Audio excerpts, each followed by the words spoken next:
Impressive.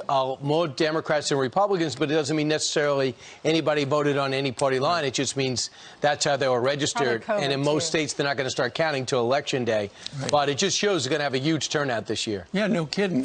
So if you're going to do the mail-in ballot, make sure you get one as soon as possible, because you got to get it in so that, you know, there are only 15 days left and time is wasted. Ainsley? 2 more weeks in one day. So the debate is on Thursday. Kristen Welker is going to be the moderator, and she chose the topics. Here are her topics: fighting COVID-19, American families, race in America, climate change, national security, and leadership. We did this already. I mean, all these topics we've done already. I mean, can we get anything on foreign policy? I know the second debate was supposed to be a little bit about that, but who knows who would have popped up in the town hall. Can we get something on the economy? Shouldn't that be number one? And when you talk about climate change, they're going to debate the Paris climate deal. They're going to be talking about, of course, with race relations. We're going to know the same thing they're going to be going back and forth on. I think the key is what Jason Miller brought up. Jason Miller says, listen, the president realizes he's got to let Joe Biden finish, because Joe Biden can often be his worst enemy. Listen. I wish we were spending a lot more time going into foreign policy, especially as President Trump has these peace deals that he's able to point to. But when you talk about style and you talk about approach, I do think that President Trump is going to give Joe Biden a little bit more room to explain himself on some of these issues, whether it is, are you the chairman? Are you the big guy, as we've seen articulated in these emails? Do you support packing the court? I do think the president's going to want to hear Joe Biden's answer on some of these, and will definitely give him all the time that Joe Biden wants to talk about packing the court. I think he's going to get it on Thursday. I guess they'll have to wait for national security and leadership towards the end. But one thing Mike Pence did, which is a great tactic, which is in the rules, is you could answer the question. If they decide to move on, if the moderator decides to move on, and you have something to say, you say, okay, I'll answer that question, but just to what Joe Biden just said, I'm going to finish up that topic. That moderator cannot stop you from going back and finishing up that topic, even if they tried to change subjects. And that is within the rules. That's how the president should approach it. There's really no other way, because if you interrupt the whole time, they'll move to the next topic. And, you know, you can't, you know, we saw what happened the first time with that. Right, exactly. So you got to figure the president's going to try to bring up Hunter Biden in some measure. Has to. And the base loves to hear that stuff. But what the consultants are telling the president is, in the race to the final 15 days, do as much about the economy as you possibly can. And essentially the best message is President Trump built a great economy. Then COVID screwed things up. And President Trump is better at rebuilding than Joe Biden. That's the message they would like to see. So now people are asking about this moderator. Who is she? Where does she lean? Does she lean toward a certain political party? Here's a flashback of some of her interviews. Are you giving Russian President Vladimir Putin the upper hand heading into your talks? See, that's such dishonest reporting. Mr. President, Dr. Fauci said earlier this week that the lag in testing was, in fact, a failing. Do you take responsibility for that? No, I don't take responsibility at all. What I said to many of you multiple times, it's a distance of a system. The system was not designed for what it was designed for. It worked very well. Override the governor. You're posing a hypothetical. Faith communities to reopen. Said if governors don't we'll leave it to faith communities to reopen. And in this tweet that he sent out, he was in no way condoning violence. On the president to have facts before he tweets anything out. He's the president of the United States. You're accusing the Democrats of having a dark and gloomy message. Trump said yesterday, quote, "I'm the only thing standing between the American dream and total anarchy, madness, and chaos." How is that positive? So she's often the most abrasive, most dismissive, most disrespectful reporter in all those briefings. And you look at her background. Why wouldn't this, even if you were her biggest fan, if you're part of the debate council, why would you bring someone in whose family has given close to $20,000 to President Obama, $3,300 to the Biden's campaign, her family, $2,100 to Hillary Clinton's campaign, and $7,300 to the DNC since 2004. And twice she was in and out of registering as a Democrat. Right. So you pick the topics that clearly are from the Democratic playbook. And number two is you have somebody on the record extremely divisive towards this administration, obviously dismissive. Why would you do that fresh off Steve Scully, what he just said from C-SPAN, doing what he just did with his pictures with Joe Biden, along with, we know, his years working with Ted Kennedy? Well, we had Joe Concha with us about an hour ago. He said this about her being the moderator. Listen. I expect what we've seen already in all of these town halls in terms of a fixed fight going in. Kristen Welker's dad alone donated $20,000 to President Obama's reelection effort. So what does that tell us here? I mean, can we just pick a moderator, please, that doesn't have any ties to the Democratic Party like we did with Steve Scully? What are we talking about here? We can't trust the process, it seems, anymore. Well, she just has to be fair. She's going to have a lot of pressure on her, especially now that all of this is coming out, and I hope that she can be. I think it actually can help the other candidate. If she asks interrogating questions, good questions, that's going to help her. But if she asks questions that are biased to one person and not the other, then it could actually bring out the undecided voter, I think, and help the underdog. Brian? Yeah, I think Reince Priebus is going to be helping the president with some of the debate prep. Obviously, Governor Christie. You know, maybe that coaching didn't work well, and he came out and started. Do you think he needs to get coached, Brian? You think he just needs? I mean, he's doing a rally twice a day. Well, I mean, here's an example. When it comes to climate change, well, we want clean air and clean water. Is the president going to look into the Paris climate change and say, here's the problem? American taxpayer dollars were going to be going to other countries in order for their climate change philosophies to be put into policies, to be put into effect. Are you okay with that? Are you okay with the fact that Russia and China had 10 years to come into compliance rather than Russia and China didn't have to do anything? Right. If you come back with stuff that he knows but maybe doesn't know specific, that's called preparation. And that's when people say, wait a second, we are doing things the right way. Natural gas is not evil. We are exporting at a dizzying level. Talk about the way he's going over to Europe and say, you want us to protect you from Russia, but you're taking their natural gas when we make natural gas that burns clean, and what it means for the economy, and what Solyndra meant for the economy, and these governmental projects on climate change and what they've done to our economy, and basically this battery technology that we jammed down everyone's throat that didn't work during the Biden years. Right. Well, that's going to be one of the topics. Let's see what the president says. Meanwhile, a busy week ahead on Capitol Hill. The Senate Judiciary Committee will vote on Amy Coney Barrett's confirmation to the Supreme Court. The Senate is also set to vote on 2 COVID-19 relief measures tomorrow and Wednesday. But up first, a vote to subpoena Twitter CEO Jack Dorsey after the outrage sparked by blocking the report on Hunter Biden. Griff Jenkins is live in Washington to break it all down for us. Busy week, Griff.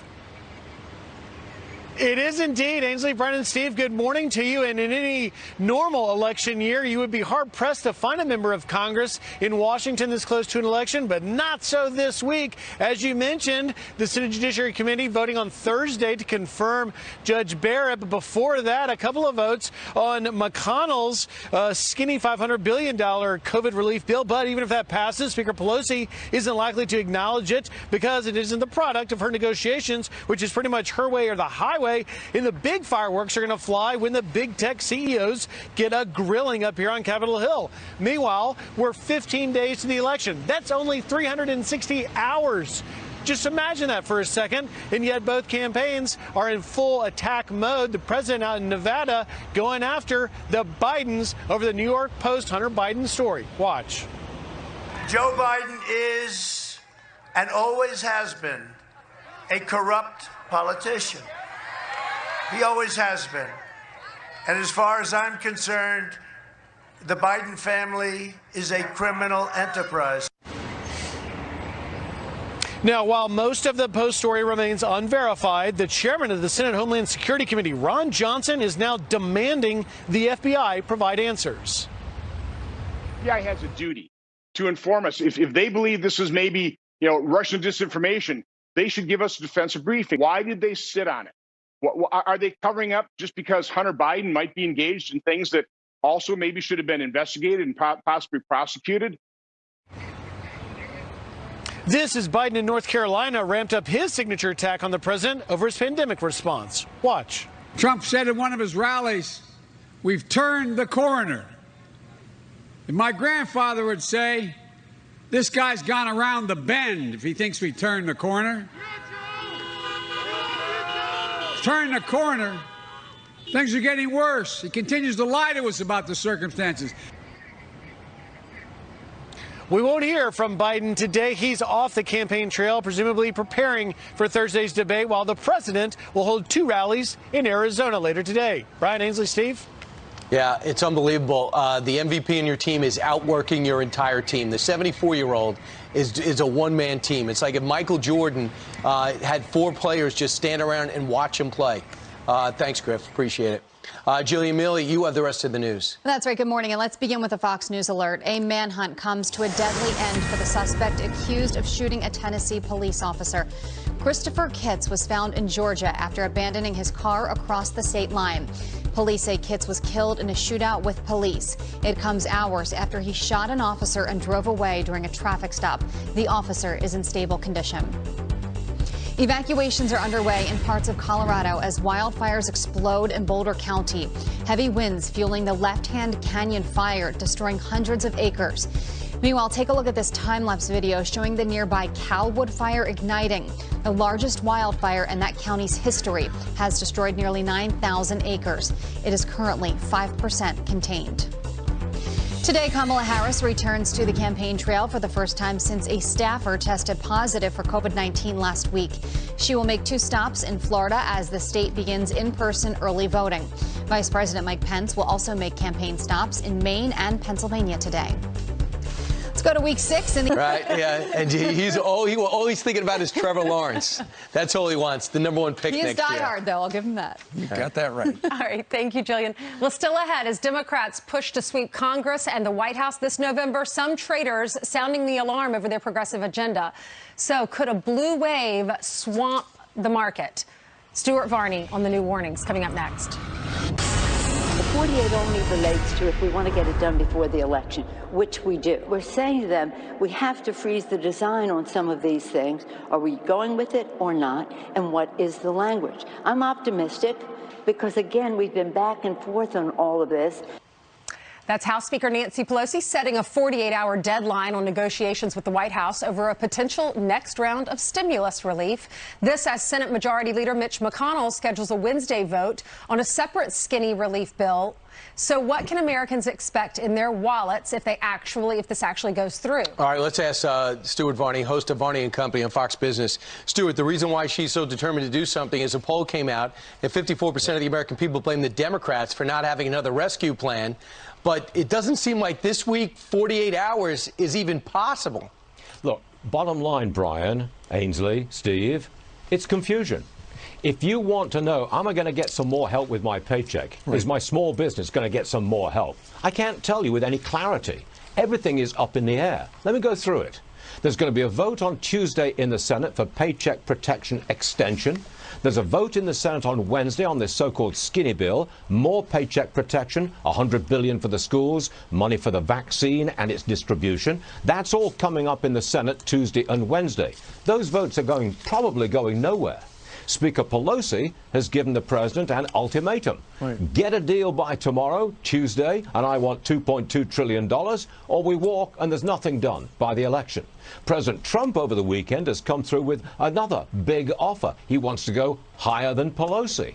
What you've got here is confusion. A vote in the Senate that's going nowhere, an ultimatum from the Speaker, and a big new offer, he says, from the President. So nobody knows exactly what's going to happen. But I'll tell you this, Wall Street thinks you're going to get something. Wall Street's going to rally again today. Stock prices going up again today. You're close to record highs. I have to believe that Wall Street believes we'll get something, some form of stimulus.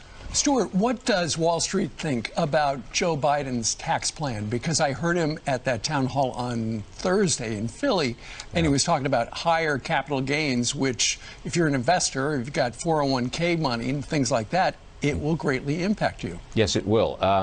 There's no clarity on what to expect from Wall Street or the economy if there is a blue wave. By a blue wave, I mean Biden wins the White House and the Democrats retake the Senate. That's a Democrat sweep. If that happens... Unified government. Okay, unified government. Call it what you will. If you get that blue sweep, I just can't see that being good news for stock prices or the economy. Because the first thing they're going to do is raise taxes on business, raise taxes on wealthy people. That takes money out of the private sector, gives it to the government for redistribution. And on this point about capital gains, I would not be at all surprised to see a lot of selling this year, November and December. Because if you've made money in the market and you sell this year, you'll pay a low capital gains tax rate. If you wait till next year and there's a blue sweep, and you sell then and you take your profit, you'll pay a much higher capital gains tax rate. So the impetus is towards more selling this year if you think there's going to be a blue wave that hits us next year. Have you got some clarity out of this? Because I haven't. Thank you so much, Stuart. Good to see you this morning. Sure thing. See you soon. Okay. Still ahead, an American hero from the greatest generation getting special praise from the president. 100-year-old veteran right here.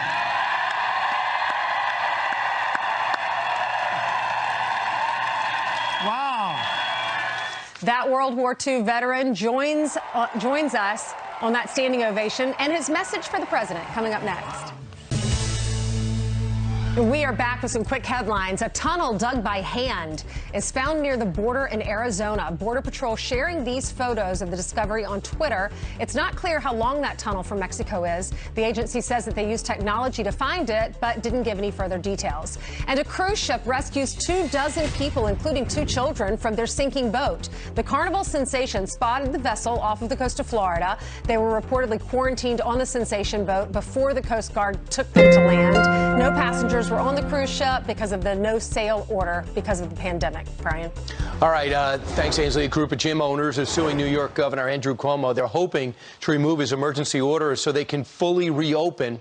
Our next guest is leading the class action lawsuit. He encourages others to join him up next in this hear fight from a guy against the state. Joining me now is the owner of SC Fitness on Long Island, Charlie Casara, and his attorney, over the weekend James during a 24-hour Mermingus. Thanks, guys, for joining us. I appreciate it. So we know that you got open. Can you tell me, could you tell me right now, Charlie, what the restrictions are? So our restrictions are 33%, 6 feet apart, and we have to wear masks. We have contact tracing, plus cleaning protocols. So has that damaged your business? Yeah, at the end of the day, Brian, this is just a slow bleed. We have 100% of the bills with 33% occupancy. No one's coming back to the were held gym. earlier this year in Damascus. Governor Cuomo has done his job. And the Dodgers are keep people fearful of the one thing that can help them, and that's actually getting fit. Game 1 right, different regions, different locations, but it's been very limiting. And of course, the delay already destroyed thousands of businesses. Jim, where is this lawsuit? Who has joined it? Where is it at in the legal system? Well, right now, Brian, we announced it last week, and we should be filing it by the end of the week. And this is for everybody in New York State. This is to remove all his emergency powers, all the Friends for this Monday, October 19th. To provide deference to state and local officials in the midst of an emergency in order to make time-sensitive decisions. But right now, we're in October, and businesses are falling apart. And now with this micromanaging for of these concern clusters, ahead of Thursday's it's just matchup, or is it? We'll ask the Hill families donate for concern ahead of Thursday's matchup, or is it?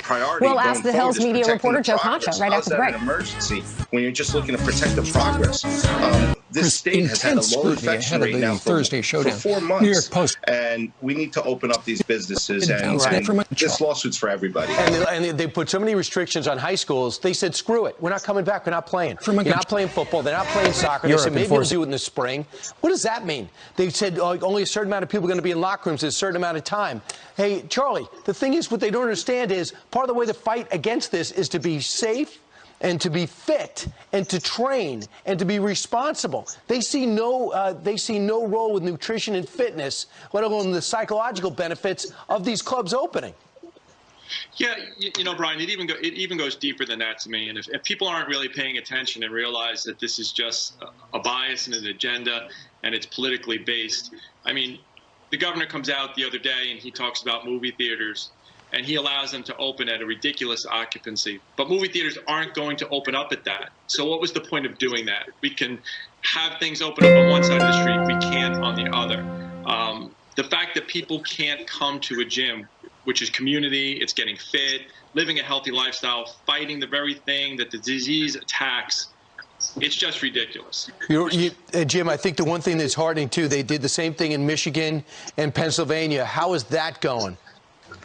Well, in Pennsylvania, I believe the appellate court stayed that decision. And in Michigan, I believe that I believe that the state Supreme Court has upheld the removal of the emergency powers for Whitner. So, that's positive. It was an inspiration. Right. This should have been done months ago here in New York as well. I mean, it should have been done months ago. There's so much damage here in this state. Charlie, the thing is, these politicians have never signed a check. They don't reach a payroll. They don't know what it's like to pay the rent, to have a bank breathing down your neck. The other thing is, there seems to be a trend. These are Democrats. They are Democratic states that are holding everything up. So if you want to take California and New York as example, and what they're leading on is fear. And if we just want to go to the recording that, Governor Andrew Cuomo was recently on, which he hasn't answered for, or nobody's even asked him a question on that. He's basing his decisions on fear. And instead of lifting up the state, instead of getting the state, up to where we need to be, he just wants to keep us down. He wants to keep the businesses shut. And by the end of the year, Brian, we're looking at 60% of closure rates between restaurants and gyms. Sinful. And Jim, you going to go buy his book on how to survive a pandemic? Never. What about you, Charlie? You going to buy it? No, never. Absolutely. Unbelievable. And he's taking a bow. Charlie Cassara, I'm so sorry you guys are all going through this, but at least you're taking action. And James Dominguez, thanks so much, guys. Thanks, Brian. All right. We reached out to Governor Cuomo's office, but he was probably at a book tour event. Meanwhile, a terrifying video showing a man setting a police car on fire with an officer inside. Seattle police, stop, dude!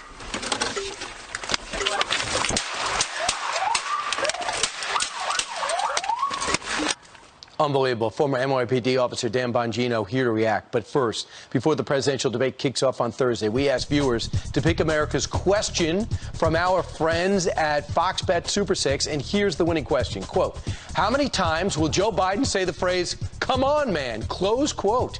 Enter for a free chance to win $50,000. Download the Fox Bet Super 6 app and play the presidential debate game. Pick 6 possible outcomes. Then watch the debate on Fox News on Thursday to see how it unfolds. Download the Fox Bet Super 6 app now to get started.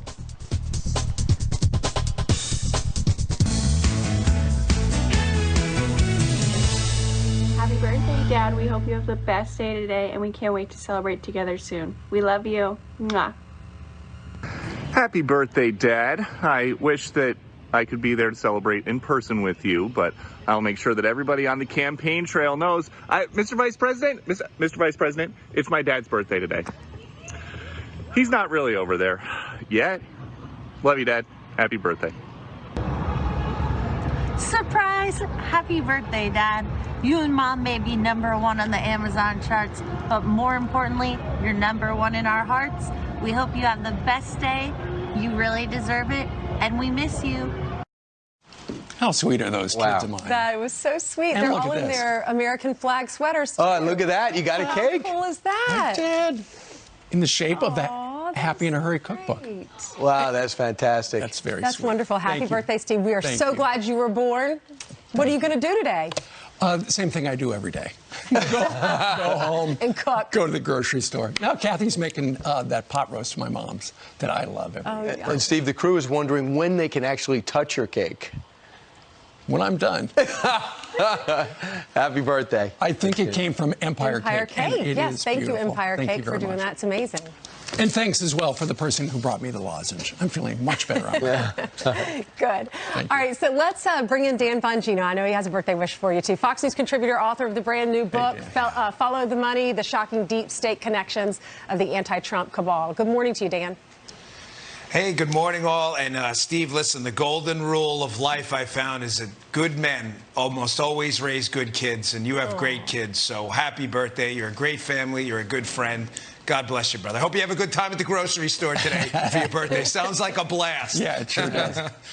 That's so sweet. Little pleasures. That's it. Dan, let's talk about some news. Thank you for the birthday messages. That's so nice. We all love you, Steve. All right, let's talk about what's happening in the Senate Judiciary Committee tomorrow. They're going to vote to subpoena the Twitter CEO, Jack Dorsey. You know, he was censoring things that were posted on Twitter, and now we're hearing that the Biden transition team, they've hired an executive from Facebook. They've hired someone from Twitter. What are your thoughts about this censorship issue? Yeah, just disclosure for the audience. I am one of the owners of Parler, one of their competitors. But this, you know, so I do know the issue well.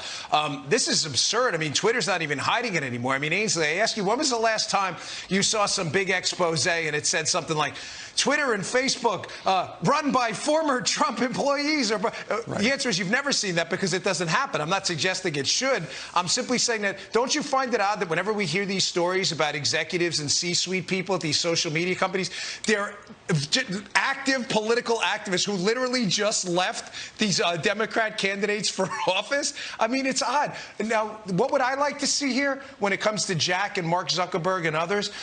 Listen, let people control their own data, guys. We're all adults. That's kind of the track we've taken. If you want to put a filter on Twitter that people can control, hey, I'd like to see this or I'd like to see that, let people click the filter on and off. Right. But if you want to see information and make your own adult decisions about what you think is true or isn't, then Twitter and Facebook should not be getting involved. And Jack said, oh, we're going to add context to tweets now. That's what you do. That's what social media is. That's what Brian and Ainsley and Steve, that's what you guys do on your own social media. You add context. Leave these social media giants out of it. Let them just do their own thing. And I'll just say this.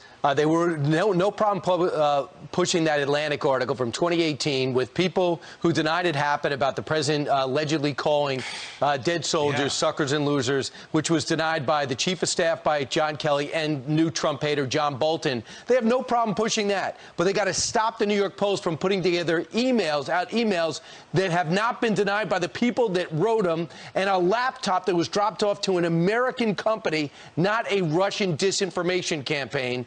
It's unbelievable. Brian. And here's the other problem. It's happening now. They stopped, for example, Charlie Kirk posted something about election problems with Pennsylvania. They froze his account. They stopped Scott Atlas's account. They're doing this in real time. So while we sit there and hear about how bad they are winning. With 15 days left, they are stopping messages from getting through social media. They are winning.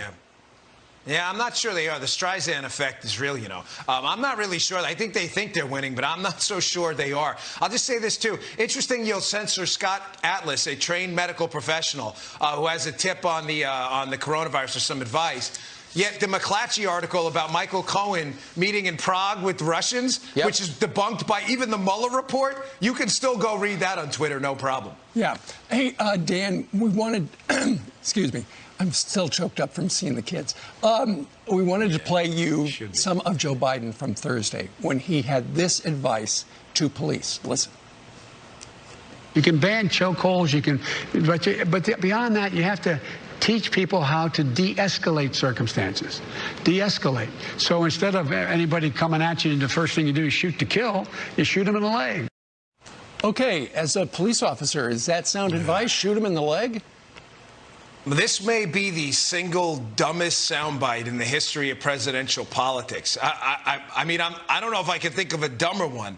This is one of those moments where you almost have to quote Joe Biden. Come on, man. Like, this guy actually said this on television running for office. Has he ever, and this is a serious question, has he ever talked to a police officer about why we don't shoot people in the leg?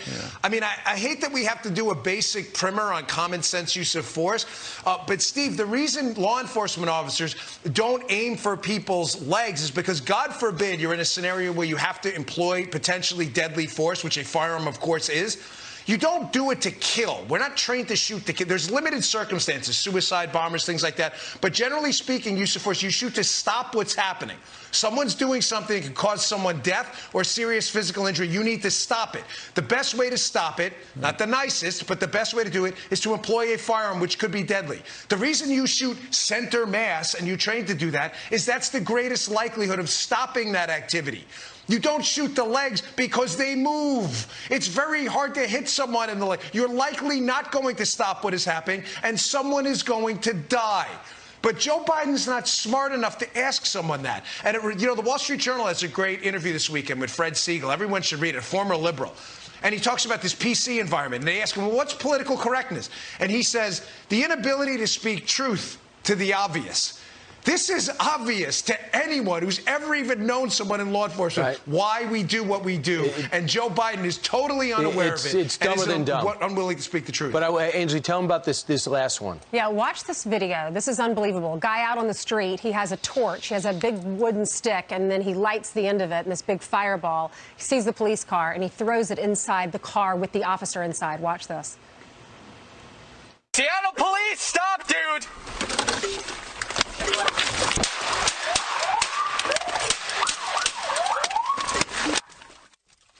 Dan, so many officers are leaving that department. 39 officers left that department in September. That is double the highest of any month that they've had on record.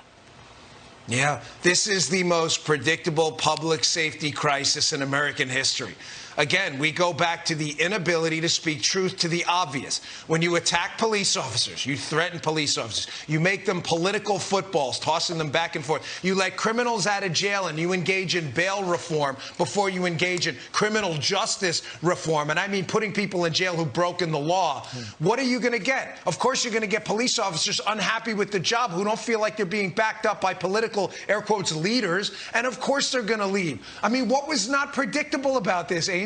I mean, seriously, think about your own job. Imagine you had a management team every day that hated your guts and went out and gave public statements about how awful you all were. Why would you work there? Of course, you're probably laughing because it sounds dumb, but that's what happens to the cops every single day. They're treated like political footballs. These are the bravest people among us. They work for nothing. These guys and women are not getting rich out there. They're literally putting their lives on the line every single day. And one more thing, I can't say this enough. Don't ever forget their families are in this too, and they're the ones going down too. The greatest line I ever heard from a police officer's spouse is the greatest sound in the world is the sound of Velcro at night. Right. When your police officer, husband or wife gets home and takes that bulletproof vest off, you know they're safe. They go through this too. I just don't know why that officer didn't shoot that guy with the torch in the leg. That's the only thing. It's just unbelievable. Right? Why Joe weren't Biden they was there, thinking maybe he that? would. You should shoot for the shin. We always hear that. All right, thanks so much, Dan. Appreciate it. You got it, guys. Hey, Jillian, what's going on? Good morning. Okay, following a number of stories, so let's begin with this.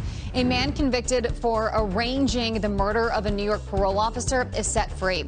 Brian Rooney was killed in 1985 on a drug lord's orders. Perry Bellamy was convicted of luring him to the murder site. The New York Post reports the convict told a state parole board he had nothing to do with the murder and was sorry it happened. Rooney's coworkers and their union are outraged over the release. A California woman is found alive and well after disappearing in Zion National Park for 12 days. Holly Cordier was reported missing when she failed to show up for her shuttle bus after hiking in the Utah park. Search and rescue crews were able to find the avid hiker after a tip from a park visitor. Holly has been reunited with her family, and as you can imagine, they are overjoyed to have her back. A school district is reportedly dismissing 2 students for taking remote learning classes out of state. Jeffrey Emmett says he decided to rent his New York house out and stay with a relative in Missouri after finding out his children could learn remotely anywhere. However, the school district said his kids will be removed from classes this week because they haven't picked a return date. Emmett says he is looking to appeal the decision. That's interesting. Send it back to you. Why do they care? A lot of people are doing that. I know. That is crazy. All right. bizarre. All right. Thank you, Jillian.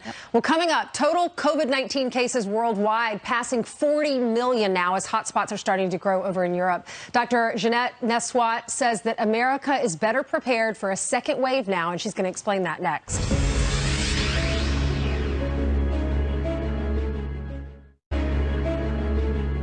The coronavirus pandemic intensifying in some European countries, more than a dozen countries marking record highs for new coronavirus cases. Germany's Chancellor Angela Merkel has warned of difficult months ahead, while Italy implements new measures, including tighter restrictions on bars and restaurants. Could this be a sign of things to come back here in the U.S.? Here to discuss is Fox News medical contributor Dr. Jeanette Neswat. Good morning to you. Morning, Ainsley. Good morning. When you look at our numbers compared to what we're seeing in Europe, how are we looking? Do you think we'll go back to some of these same restrictions?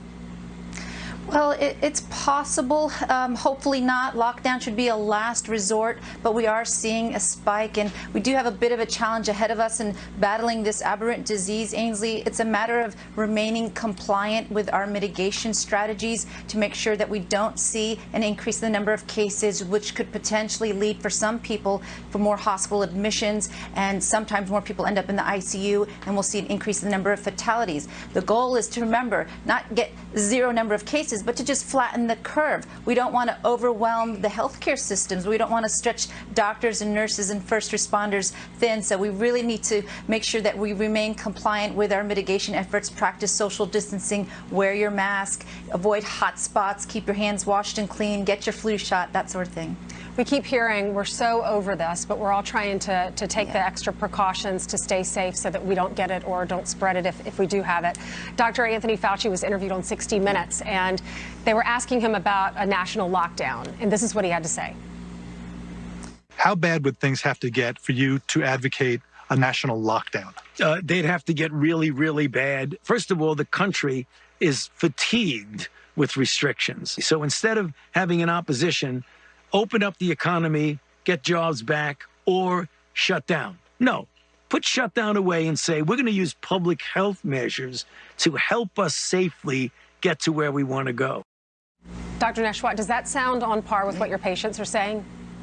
Oh, absolutely, Ainsley. A lockdown, a shutdown should be avoided at all costs. If anything, last resort. I've taken care of hundreds of COVID patients this past year, and I have seen firsthand the detrimental impact that the shutdown has had. Severe anxiety, depression, increased alcohol use, increased opioid use, substance abuse. We've even seen an increase in the number of suicides by about 30%. So it can have really, truly a significant medical, mental, physical, and emotional impact if we shut down. And for my patients, the lockdown has been worse medically for them, mentally for them, than the virus itself for many of my patients. So instead, let's focus our efforts on heeding the guidelines. Let's focus our efforts on those who are most vulnerable. Let's protect our seniors, our elderly, those with comorbidities, and then practice those CDC guidelines. I know it's difficult, it's hard to do, but acquiring that disease for some people can be even worse. Yeah, we're all just holding out hopes that these clinical trials are successful for the vaccine. There was a video that was released of the production line at Pfizer over in the UK, and it was rolling out all these vials of the vaccine. They say it's ready to go. They have several 100,000 doses. As long as these clinical trials are successful, they're ready to ship them out. Here's some of the video of the vaccine. What are your thoughts? How close are we?